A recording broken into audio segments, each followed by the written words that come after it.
非常非常快乐，跟你们一块儿在一起今晚。时间到了我们就可以再跟随那个第十个的教训了。那我特别想问好亲爱的天父耶和华要活说我就带来他们的话我想你提到要我说的美丽和他的恩典。今天就是那个第十个的那个教训呢要我说的但是艾利亚今天来到你家里就是第十个教导，话题就是亚伯拉罕的上帝确实拆坏了犹太的十条街，然后他儿子确认了这事儿。意思就是什么呢？这个是条街红西的律法被拆坏了。那个第一个人把那个拆坏掉，就是他的父亲，就是亚伯拉罕的上帝。亚伯拉罕的上帝，我教过你们，他的名字是亚法。那教圣直接说，然后非常明确。这个教导非常有基础。因为有人对我们说，为什么要把这条他放好了，他父亲放好了的东西，就他儿子把那个拆掉了？那教训呢，真的不行啊！那我们多么讲多看到了，有什么情况？就是他的那个自己的父亲把拆坏掉那个是掉结红西的律法，但是第一个人把那个拆坏了，他被称为亚法，因为他把挡住了，为了不再遵守那个是掉结红西的律法，他把挡住过那个按照那个以赛亚书第66章第3节，我们来结论一下。那个第9个教导，我们来念一下。假马尾上的宰牛好像杀人，先羊羔好像打折狗，像公物好像先煮血，烧肉香好像赠送偶像。意思就是什么呢？在这里上文就直接说，一直说就不可以再遵守那个祭祀之人呢，这个被挡住了，因为不可以再遵守那个利未记第60章多，就是说那个祭物和那个焚祭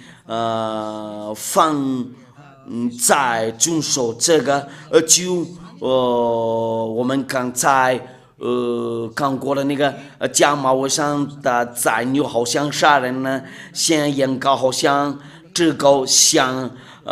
烧肉香好像赠送偶像，那天父耶和华把挡住的那个不再遵守那个祭祀之人呢，写上了在那个利未记书上，就是那个第16章都按照那个上文字不可以上尖，也是不可以加添，按照那个申命记第4章第2节说定了，所吩咐你们的话，你们不可加添，也不可删减，好叫你们遵守我所吩咐的，就是亚法你们神的命令。在这里上文这一直说不可以加添，也是不可以删减，你们要注意好这个，因为这个就是那个你们亚法神的命令。在这里天父亚法就把挡住了那个利未记第16章多，就在里面内容就是那个祭司之人。我们看一下利未记第16节第16章第3节第5节，然后我们再加。亚伦的经上说，要带一只公牛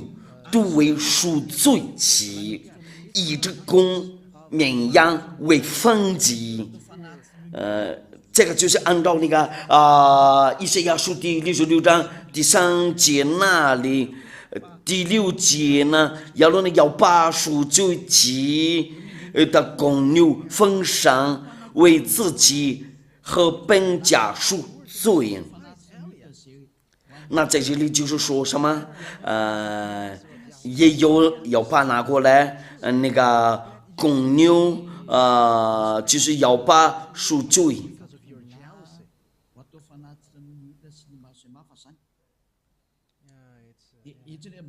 那我们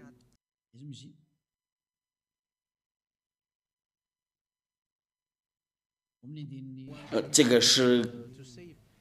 第5节呢，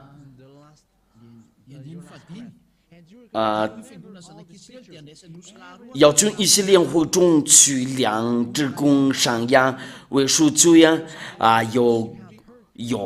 公羊，有山羊，有绵羊，为了以色列人的赎罪祭和那个为燔祭。第33节呢和第34节呢，这个就是为了那个赎罪的和那个结束的，要做这个每年一次，我们来念一下吧。第33节和第34节，他要在这上所和会幕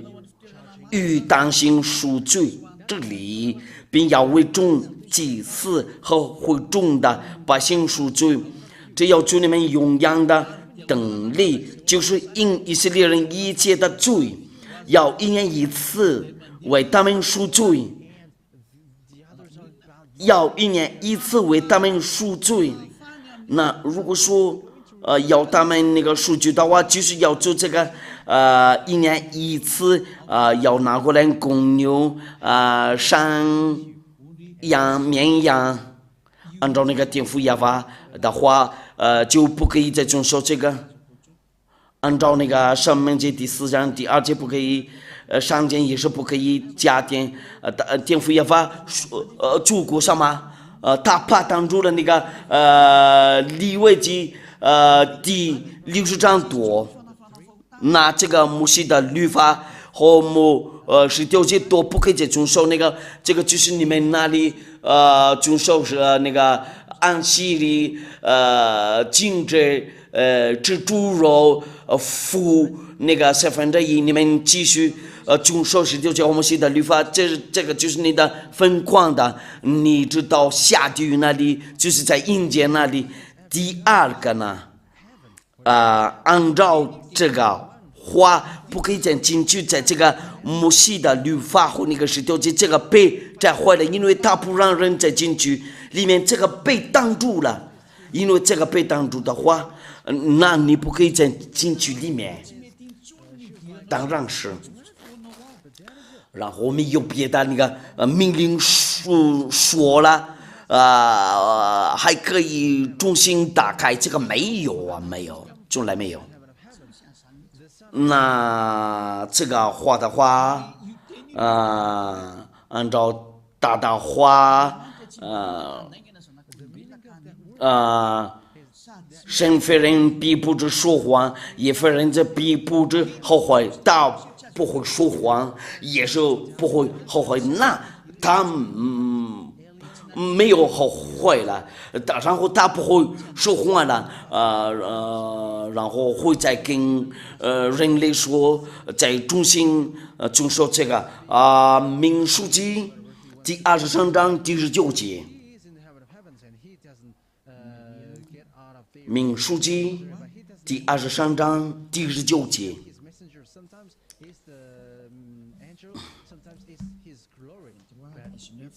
就这样，先锋人必不知说谎，也非人子必不知好坏。他说话岂不照着信呢？他发扬岂不要拯救呢？他说定了这个被挡住了，这个直到最后就被挡住了。他不会说谎，他将不说谎或者后悔，没有什么说谎的。如果他来说按照他的话就不可以再从说那个，你们都不可以再进去。里面我把那个挡住了，谁把那个挡住了？就是他自己把那个挡住了，因为有这个挡住的话，没有什么人可以把那个再打开，他们没有什么权利把那个再打开，没有什么人可以再动那个，因为天父亚法自己定那个，然后把人多的律政不能进去在里面，然后以后没有什么上文就说了，讲说我可以再打开这个，没有什么上文就说了以后呢这个被挡住的话，然后可以重新打开，因为按照那个摩西的话，按照那个上文的话，祭物和礼物你不喜悦，你已经开动我的，那是我说看呢，我来了，我的是在经卷上已经记载了，他们就是那个看这个就迷路了，那个在哪啦？如果那个上文是在哪个地方？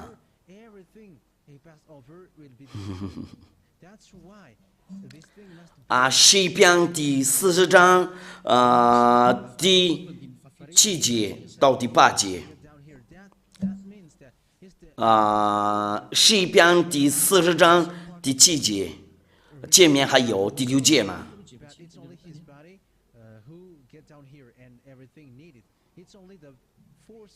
第6节，我们来念第6节。诗篇第40章第6节到第7节，祭物和礼物你不喜悦，你已经开动我的耳朵。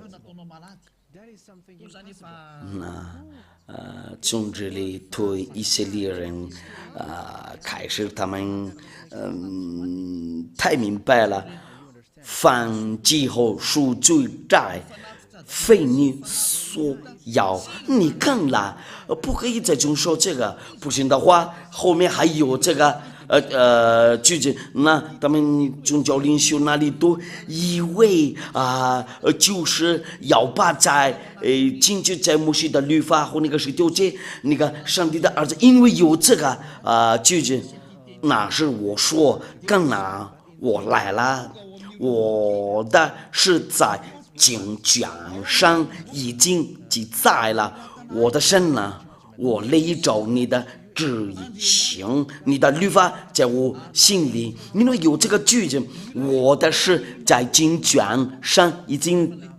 记载了。这是什么意思？就是所说的话多，就是限制已经说过了，就在这里把讲掉了。因为天父亚法不同意在遵守那个祭司的职任呢，那个摩西的律法和十诫节被确实被拆掉了。他不是人然后会说谎或者会后悔，他今天说不是明天会说是，要说也说了，你说是的就是是的，你就是说不是就是不是，天父亚法说定了不是的，那就不可以再遵守那个祭司之人的，那十诫节和摩西的律法被拆坏了。因为天父耶和华不可以这样的走的经典，他就是说是的，明天右边了就是说不是的，他说不可以进去就不可以进去，他就证明过了，他就是那个把那个电燃烧了，那个就是证明呢，不可以再中烧那个是条件和摩西的律法那意思就是那个不可以再进去在里面。那你们哪里都听到了那个今天的教训呢？以后上文子没有说了要说讲进去了，在这个十条街和摩西的律法里面，因为这个不可以上间，也是不可以加点，因为按照那个十条街的那个数据的或技术的那个律法，那个就是每年一次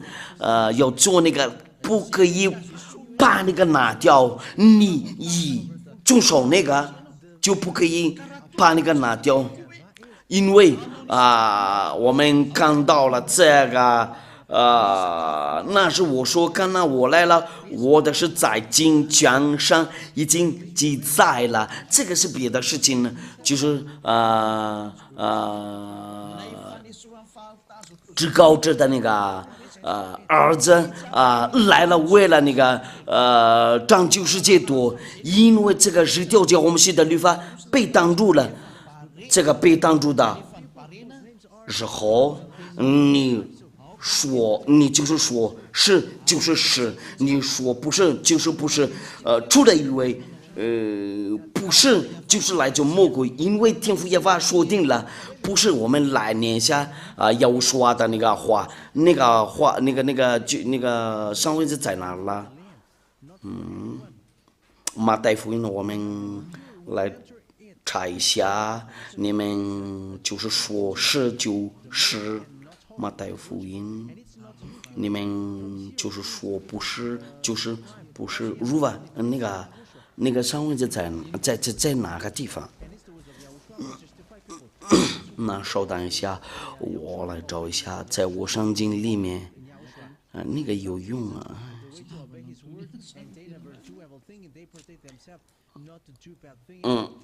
那个就是马太福音。我现在也马太福音。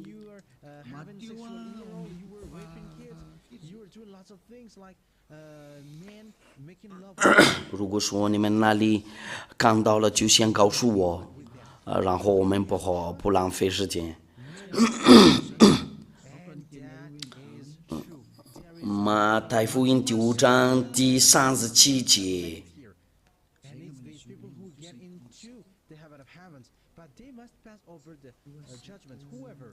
要说的，你们的话是就说是，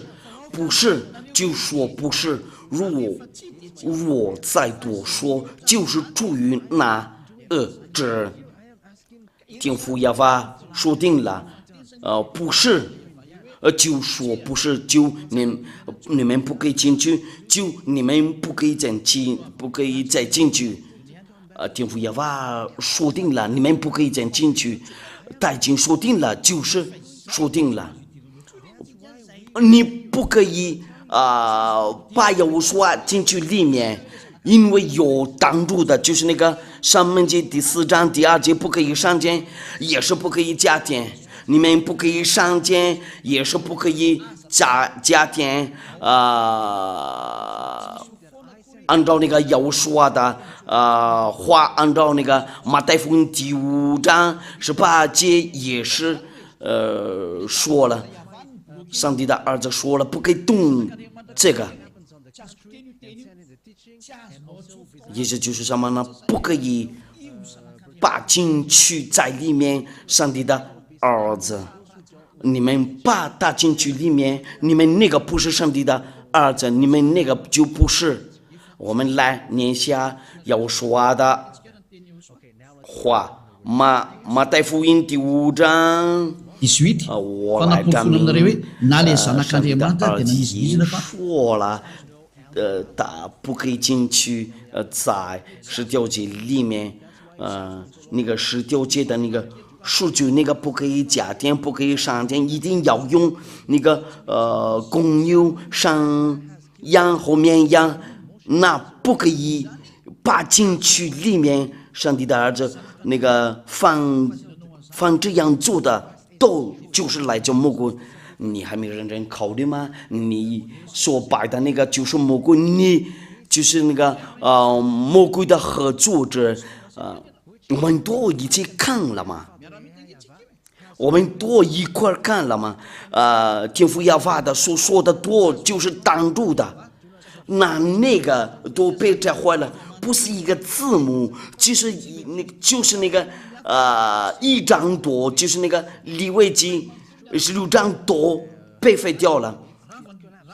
你还要遵守哪个东西就是的就没有了。第二个呢，天父要把那个挡住了，你不可以再进去里面，大不会说谎，大不后悔，大说定了，那个被挡住了就被挡住了。第三个呢，如果你说上帝的儿子可以进去里面，按照那个上文节不可以上点，不可以加点。第4点呢，上帝的儿子自己说了，不可以，他不可以进去里面，因为按照那个上文节，你不可以把那个摘掉。摘坏，如果你进去在里面，那些人把进去上帝的儿子为了代表那个山羊和那个绵羊都是来自魔鬼，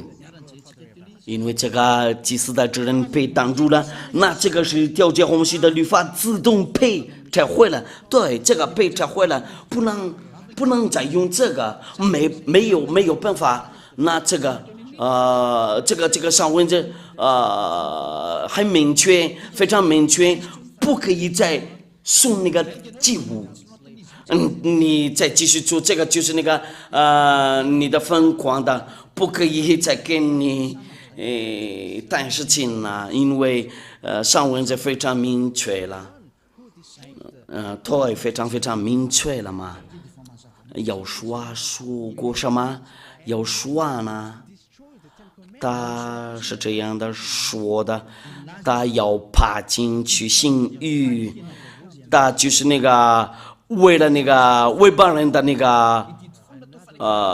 欲，因为这个性欲可以放好的话，那一定要拆坏那个以前的那个欲那个十条诫就是那个给以色列人遵守，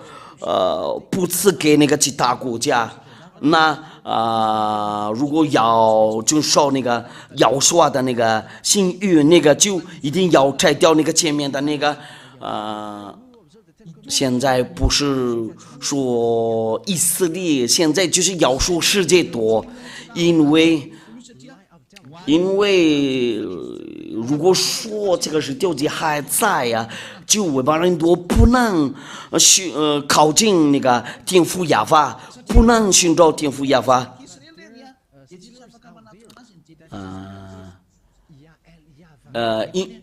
但是那个性欲就是为了世界多。那我们来看一下，按照那个以赛亚就是那个那个十条诫被拆坏的原因呢，就是这个以赛亚书第42章第6节，我要把凭公义烧找你，比丈夫你的手保守你，是你所著名的中保与养文族与做文邦人的光。哎呀，非常好听啊！那要说就就变成文邦人的光，那外邦人多可以进去了，外邦人多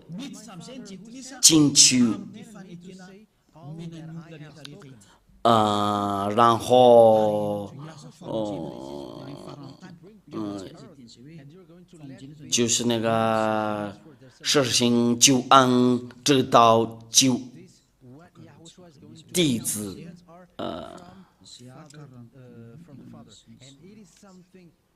以赛亚书第46章第6节，以赛亚书第49章第6节，我们来念这个奉耶和华的名字。现在他说：“你做我的仆人，是雅各中这百复兴，是以色列中的宝藏的归回。”那还有一部分的以色列人要叫他们回家，因为这个上帝的儿子就他跟那个外邦人订立约。的尚未消失，我还要使你做外邦人的光，叫你实行我的救恩，直到地极。假如要放进去那个以色列，那不能用那个是调节，这个就是因为不可以上监，也是不可以加监。因为他有他的自己的那个律法，要和睦要加起来那个外邦人的和那个犹太人呢，他们就可以一块走，就他做和睦，怎么把他们加起来？这样子，那世界多。就去找天父亚法，天父亚法做什么？那个他的儿子也是做什么？他继续做他父亲的工作，天父亚法把挡住了，那个是掉在，因为他对以色列愤怒了，直到目前天父亚法对以色列多还愤怒了。因为他把那个石头给挡住了，在耶和华里面就是那个新约人在耶和华里多变成祭司，我会给你们那个证明，在耶和华就是新约。我们来看一下耶和华是新约，因为他说这是我立约的血，他就是新约。按照那个马太福音呢，那个是什么？那个马太福音第28章那我们来看一下，我们来查一下马太福音第28章第27节。我们来看一下，一块看一下马太福音28章稍等一下好像错了，应该是那个第26章，马太福音第26章第27节，稍等一下。第26节到第28节，他们吃的时候要说拿起饼来祝福，就不该这个门徒说，你们这是我的身体，又拿起杯来祝谢，递给他们说，你们都喝这个，因为这是我立约的血，为多人流出来。是罪的事，那这是我立约的血，那种约在以赛亚书第42章那里，要说上帝的儿子出来的时候，展示的时候，就一定要把那掉那个前面的那个与那个就是那个摩西的律法和那个十条诫那个一定要把那个拿掉，才可以，不然外邦人都不能进去，因为十条诫和摩西的律法就是给以色列人遵守，不赐给外邦人呢。为什么要赐给外邦人的那个那个东西？你继续，你遵守那个就是那个继续犯罪你会对我说你说话装来装去，世界都是这样的做的，魔鬼让你们做这个，就是你们假神的你们那个所拜的那个假神的那个，让你们做这个就伟大的那个错误。魔鬼让你们做伟大的错误，因为上帝的儿子不可以进去在十条诫里面，也是不可以假天，也是不可以上见那大，不可以进去里面，那这个是你们大错误。那个儿子不会违背他那个父亲的那个律法。他不会跟他那个父亲那个有个矛盾了，不可以跟他反对，他把那个摘掉了，在他的那个十字架上。那个儿子就这样的做的。我们来看一下他做过什么工作按照。那我就告诉你们，你们别污蔑保罗门徒，你想大会跟地府要吧我来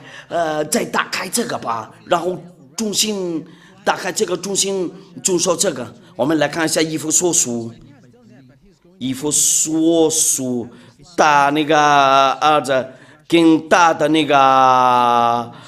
话真合适。以弗所书第2章第15节。而且以自己的身体废掉羊头，就是拿记在律法上的规条，为要将两下，接着自己找张一个新人，如今便成就了和睦。他在那里把废掉了原朝，就在他的那个身体。我们来念一下，按照那个法文上进呢。法文的话会怎么样？以弗所书，以弗所书第2章第15节，你们先听一下。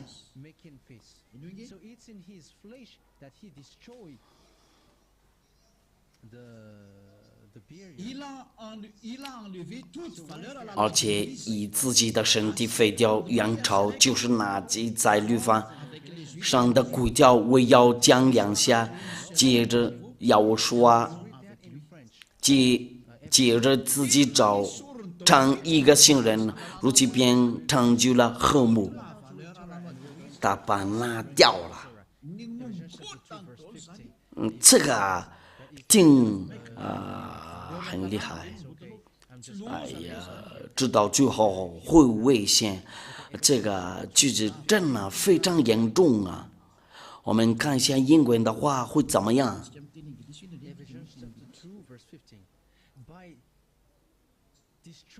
我还没念过这个，在这里就是好像大故事。哎呀，技术员呢，先把那个贴上屏幕上。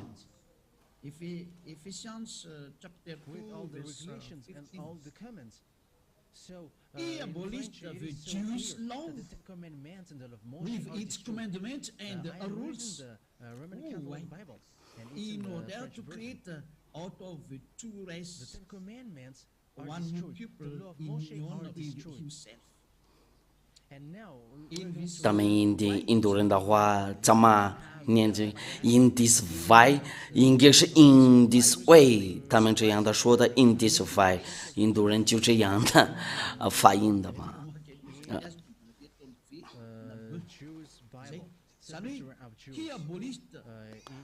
大拆坏了犹太人的那个律法，你们先念一下吧，包括那个十条诫，内容都被拆坏了，十条诫都和摩西的律法都被拆坏了，就是这个就是他们的那个律法，上帝的道被拆坏了，那这个就是你们的大夫，为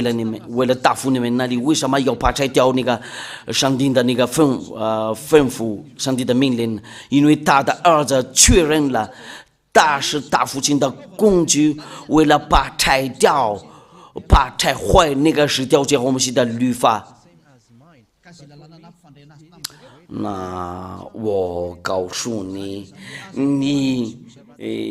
别假装犹太人呢，没有听父亚瓦在中心那个教你们遵守那个十条诫，以色列人也不可以再遵守那个。那有说的原因就是他来的时候要跟我们那个世界定新约，那新约配定了，就是以利亚来给你讲道的，所有的人跟随以利亚的话都不会再犯罪，因为一会儿跟那个公义与同在，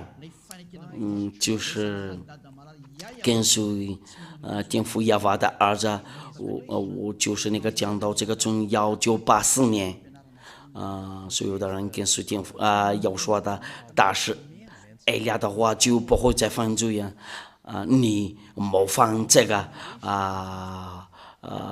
怎么样了？你会说1990年、1994年，你哪天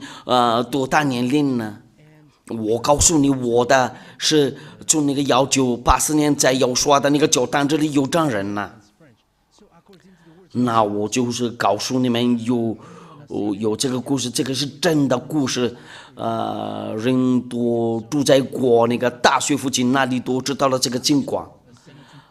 应该是1985年，或者1986年。就是那个我办下来第一个教堂的那个文件，有那个教堂的文件才可以讲到这个，在那个大拿那礼物城市这里，你那天在哪啦？这个就是好多年了，就存在了，你把这个模仿我们先不说这个。那我们再看一下另一个访问那个圣经呢会怎么样？然后我们再看那个犹太的那个圣经呢，以弗所书第2章第15节，以弗所书第2章第15节。而且以自己的身体废掉原丑，就是拿这家律法生的骨条，我要讲2下，接着自己造成一个新人，如此便长就了和睦。意思就是大怕那个拆坏了，就是那个是那个所有的律法多骨条多，在他的身体里面。他怕那个废掉了，所有的那个命令骨条都被拆坏了，为了再可以拯救了和睦，为了再可以接着自己找成一个新人呢，如今便拯救了和睦，就是来说那个以色列人和那个外邦人，因为还在那个十条诫的时代那里，他们两多吵架了。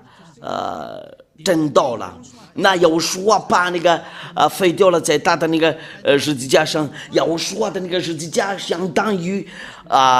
拆掉了摩西的律法和那个十条诫。我们来念一下那个天主教的罗马的那个天主教的那个梵文圣经呢。那个就是那个罗马的。现在我们来念一下犹太人的那个圣经呢，是腓立耶非信。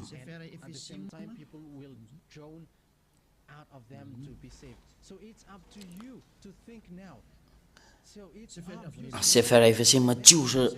这个就是那个他们那个犹太人的那个圣经呢，就是摩西的五经呢。以弗所书第2章95节，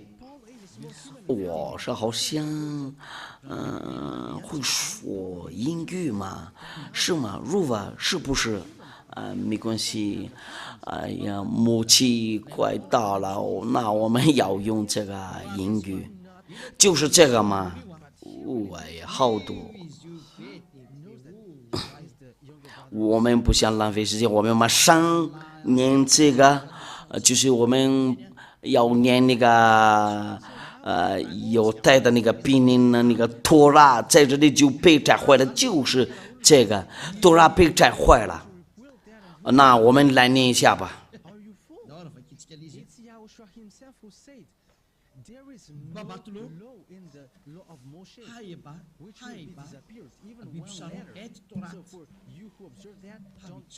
我们不管别的，我们就是要知道按照那个犹太的那个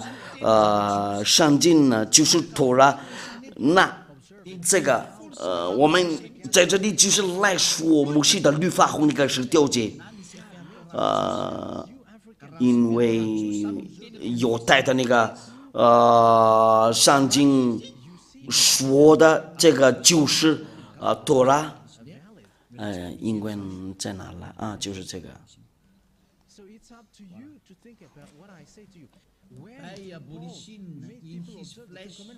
However, he knows that this is not meant for the other nation, but only for the children of Israel. So, why it gets to the other nation? Will he break the law of God and install so that in his the commandments is destroyed? 这是好像在前面那里，就是那个就是那个，而且以自己的身体废掉原朝，就是十条诫和摩西的律法。那这个十条诫和摩西的律法在上面那里就是托拉的。那按照那个犹太人的那个圣经呢，那个是被废掉了在十字架上。就是我对你们世界都说，就是十条诫和摩西的律法。那我非常感谢那个天父耶和华和那个耶稣对他们那个公益的道，他们俩一块儿工作，那他的儿子就会帮助他的父亲呢。他父亲开始，然后他那个儿子就认了。那你那里在那就说这个是条件，你要什么律法？证明呢？因为你们那里都说定了，你们都是罪人呢。我应该到这里结束了，我们还继续看一下吧。还要看希伯来书第7章。希伯来书第7章第18节到第19节。这个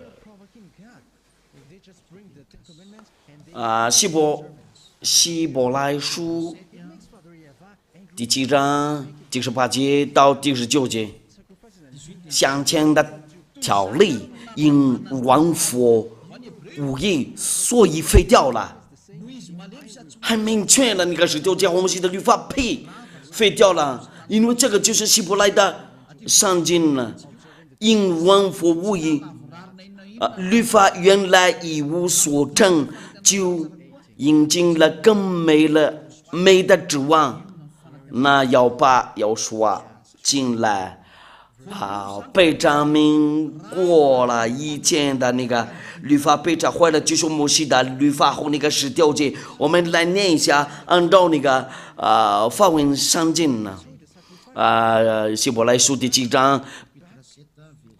第18节到第19节，先前的条例因完佛无益，所以废掉了。你不知道那个废掉的动词，你先回去那个小学那里吧，再学习。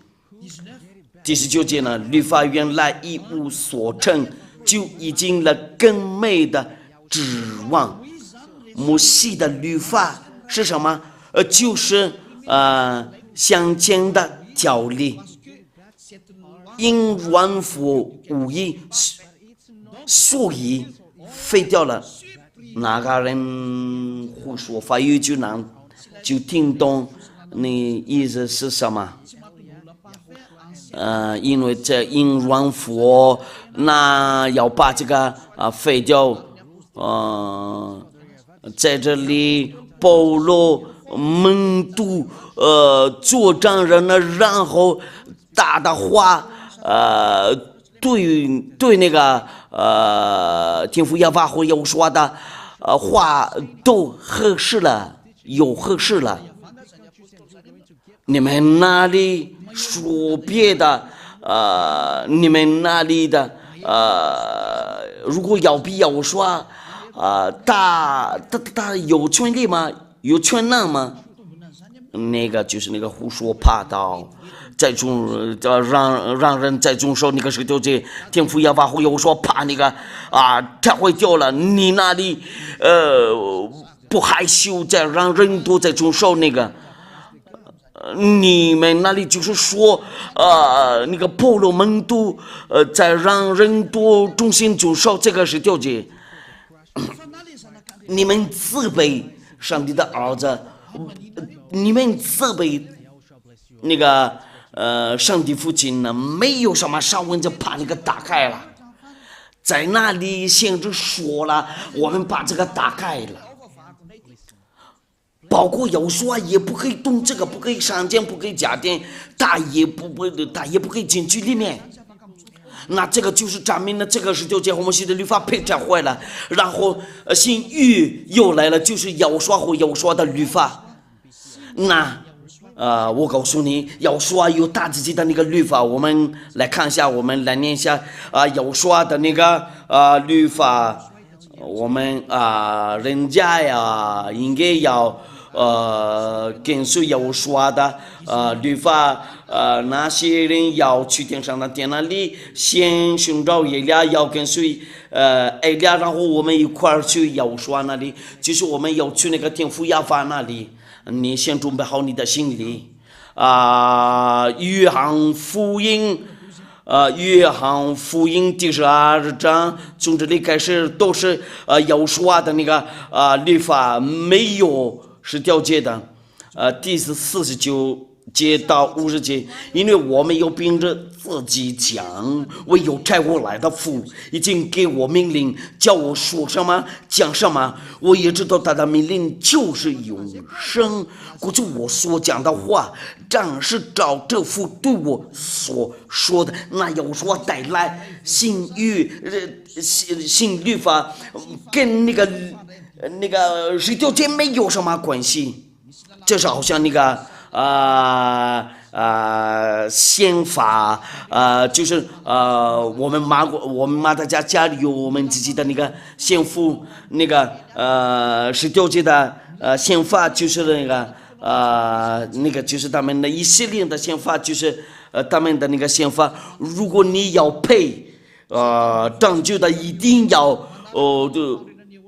遵守那个要说的律法，你变成好人呢，不会再犯罪呀。如果你继续遵守这个就是那个分款，你的分款，因为魔鬼不会停掉拆掉那个好处。那我教训过那个魔鬼一定责备以利亚，这个是他的工作，因为以利亚是救命恩人呢，先跟随以利亚去那个天上的天那里，快来和以利亚在天上的天至少。因为在这里证明人多，在这里都不会再犯罪啊！我不说那个哪些魔鬼的，他们跟进来在这里，然后继续做坏事了，然后责备我。所有的人都在要书里面都不会再做坏事了。这样子就是那个跟随以利亚的话，真的非常好啊！那我们把这个结束了，就是来念一下哥林多讲述，以利亚的律法真的有啊。哥林多讲述，哥林多讲述第40章第37节。若有人以为自己是先知或是属灵的，就该知道我所写给你们的是主的命令。